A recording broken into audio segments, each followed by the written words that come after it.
They did it. They did it. They took me out of the season in May.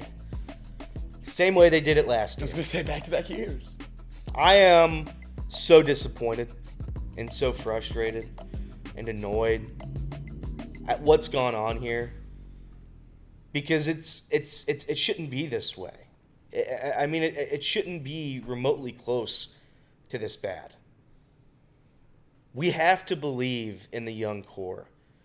So when I go on this rant here, I'm not gonna blame, Nick Krall all the way. I do blame Nick Krall the same way everybody else blamed David Bell last year. I think if you're there for an X amount of years and you don't win games, how can they justify you being here? But they had to believe in this core. You had to believe in CES. You had to believe in Matt McClain. You had to believe in Spencer Steer and Tyler Stevenson and Elliot De La Cruz. You had to believe that these guys were going to be able to be here and contribute. Because if they were unable to contribute, we all know that the Reds aren't going to be able to spend $250 million on players to supplement that roster. We knew that. The guys that we have here aren't good enough. And that's my biggest concern right now. It's not this season, it's where do we go from here? What's the direction of this franchise? You have two generational superstars in Hunter Green and Elliot De La Cruz. Two players that other teams in Major League Baseball would probably give you whatever you wanted for in a trade. We have them here available to us, and we've wasted it. We're wasting it. There's no digging out of this hole this year. We know what this team is. For those of you who say it's May, it's early, that's all fine and dandy. But just watch the games a couple times. It doesn't change. How they play baseball doesn't change. Fundamentally, they don't change. They don't grow. They don't develop. Elliot De La Cruz isn't having, his best season. If he had his best season, they still wouldn't be good. Right. Matt McClain is not playing well. Spencer Steer, I love Spencer Steer, but he was a nothing fresh out of the gate this season. I won't fully blame him because he's hurt and he's fighting through it. And he knows if he's not there, what other AAA player are we going to bring up to replace him? But this was the easiest stretch of the season. You're playing Major League Baseball's worst. And you're telling me you can only scrape up one series win? That's all we had in us? One series win? Over the Colorado Rockies. That's it. I'm okay with bad stretches. It happens in Major League Baseball. I'm okay with slumps. I'm okay with losing, 7 to 10. It happens. These things happen. The Dodgers will lose 7 to 10 this year. They'll go on bad stretches. Other teams are able to come back from that. This team is not. Right. They are not built to deal with adversity. They're not built to play from behind. It has to be perfect for them to win. And based on the injuries, based on the talent that we have available to us, it's never going to be that. There needed to be more done this offseason to help that offense. We knew the offense was bad coming into this season. It was woeful. I think they're 1 for 26, 1 for their last 26 with runners in scoring position. Nobody can get that job done. Nobody can help out. Will Benson, they called him up. He's been good. He's been solid since they've called him up. He was great defensively last night. Great defensively. Another double last night. Casey texted us about the defense, too. Austin Hayes, we sign Austin Hayes. He goes on that 10-game stretch or whatever it was where he looks like one of the greatest players in Major League Baseball. Gets hurt. Looked like a different player since. Gavin Lux led Major League Baseball, I'm pretty sure, in average and on-base percentage for about 5 games. And then he comes back down to earth. When these players come back down to earth, this team is nothing. They don't have a shot. I understand that we can try to be optimistic and we can try to be happy. But what's the answer? The Reds are going to go on and play teams that are a lot better than the Chicago White Sox and the Washington Nationals and the Miami Marlins and the St. Louis Cardinals. The Reds are going to play better teams than that. And my concern is when you get to the teams that are actually worth a damn, what are you going to look like then? Right. The Reds have won 4 series this season. 4 series. 3 of them are against teams that aren't competitive. I thought coming into this year that there would be an elite tier of baseball, the Dodgers, the Padres, the Mets. There'd be a pretty good tier, the Phillies. I thought the Braves would be in there. Obviously, Braves are playing a little bit worse. The Yankees probably in that tier. Maybe the Red Sox in that tier. And there's just the okay teams. There's the teams that are probably going to fight for the playoffs, maybe have a chance at their division. Pretty much the whole AL Central in that tier. I thought the Orioles would probably be better this year. I would have probably put them in the good tier. But I would probably have the Reds in the step below that average tier. I thought they could maybe make something happen if they got hot at the right time, or if they were able to play above what we have here. The dream was competing for the wild card in September. That was the ceiling of hope. That's the goal. And that goal is just not attainable. It's not attainable. The starting pitching, they've given it their all, and that's been the number one reason as to why the Reds are somewhat still not atrocious. They're 20-24, which is honestly hard to believe. It's unbelievable, given the fact that that they haven't won anything. But the Reds were not supposed to be this bad. They were not supposed to be this bad last year. But maybe they are. Maybe that 12-game winning streak altered everyone's brain here in town.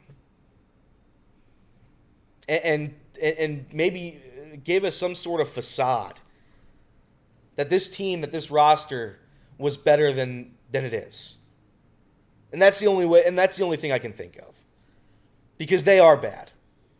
When you rank out the teams in Major League Baseball, the Reds are at the bottom. They're the bottom. They're not as good as the Washington Nationals. I don't know if they're as good as the Miami Marlins at this point. The only team we know we're better than is the 6-34 Rockies. Yeah, that's it. And the Pirates. They're always better than the Pirates. But this is it, man. I mean, this is what we've got, and there's no coming back from it as of right now. Jeimer Candelario was a failure. That contract was a disgrace. And now, we're going to have to claw our way out without him. As I mentioned, Matt McClain, he's hitting 170 on the year. It's a guy that has to be good. Like, he can't be average. He has to be good. He's not even close to average right now. Elliot De La Cruz, for whatever that's worth, he's hitting 250 with a 320 OBP. 730 OPS. Like, that's okay, but you need him to be as good as humanly possible. The rest of this team just doesn't have it. I know TJ Friedel's dealing with injury. Noel Marte dealing with injury. I know Tyler Stevenson was injured. Now he's coming back from it. Still not playing well. There's a lot on this team that just hasn't gone right again this year, and we don't have the means to come back from it. And it happens time and time again. And am I disappointed? Yeah, I'm upset and I'm frustrated. And the only thing I can hope for is eventually this front office is going to take a look at what's happening here. They're going to take a look at the excitement that comes from Ellie De La Cruz and Hunter Green, and they're going to say, all right, something is not working. This is not working. If it's Nick Krall, it's Nick Krall. If it's Brad Meter, it's Brad Meter. There's an answer to this test somewhere, and the Reds aren't even close to finding that answer. This is a disaster we've entered into. We were supposed to be out of the rebuild by now, but we're still in it. You're still playing that prospect game, and you have to. I understand that. But if the prospects aren't good and you're not going to pay a lot of money elsewhere, then I don't know what else we're supposed to do. Reed came in here yesterday and he made up a good point. Trevino, Gavin Lux, Austin Hayes, They were good this year. They have been good this year. It's still not enough. It's not even close to being enough. So who knows what the plan is going forward? I'm very curious to see what the direction of this franchise is. But as for this season, we've seen it all. They're going to give you a 25-run game every 3 weeks. And then outside of that, it's going to be really good starting pitching and the worst offense collectively I've ever seen in my entire life. 1 for 26 in their last 26 with runners in scoring position. There's no saving this team. You know, I tried when I was in high school. You know, I struggled with chemistry. Chemistry was the number one thing I couldn't do. And I got through the first quarter, didn't have a very good grade. Got to the midway point, grade still stunk. Third quarter, grade still terrible. And eventually, you look at it in the fourth quarter, you're like, you just don't got it. You tried tutoring, you tried it all. You tried changing how you study. You tried asking for more help, and it's just not working. And it didn't work for my sophomore year of chemistry, and it's not working for the Cincinnati Reds. The way that they do business is wrong. And I know it's wrong because they've done nothing. They've accomplished nothing in 30 years. Nothing. So I'm frustrated, I'm sad, I'm disappointed. They got the series finale with the White Sox this afternoon. But what good does that do us? They win this game and then what? They maybe survive against the Cleveland Guardians. They don't win games at home. No. Like, there's no part of what they do that's good. Nothing. They don't win games at home. They can't win close games. They can't win low-scoring games. The only games they win is if somebody, I guess, one starting pitcher they play gives up 50 runs.